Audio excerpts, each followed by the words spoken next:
কেন র্যামের দাম হঠাৎ করে এত বেড়ে গেল? একটা 16 GB র্যাম কিনতে গিয়ে কি আপনারা মাথা ঘুরে গেছে? But why is RAM suddenly so expensive? Let's find out in just 60 seconds. অনেকে ভাবে গেমাররা বেশি র্যাম কিনছে তাই দাম বেড়েছে, but that's not a real reason. আসল কারণ হলো এআই।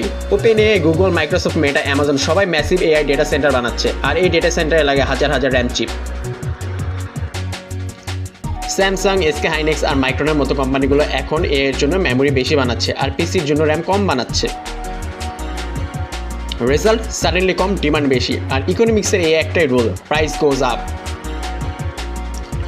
আর আপনি যদি DDR4 ব্যবহার করেন, ব্যাড নিউজ। অনেক কোম্পানি DDR4 প্রোডাকশন কমিয়ে DDR5 আর এআই মেমোরিতে ফোকাস করেছে, তাই DDR4 এর দামও বেড়েছে। সো নেক্সট টাইম যখন র্যাম কিনতে যাবেন, রিমেম্বার এআই শুধু ফিউচার চেঞ্জ করছে না, আপনার পিসির আপগ্রেডটাও এক্সপেন্সিভ করে দিচ্ছে।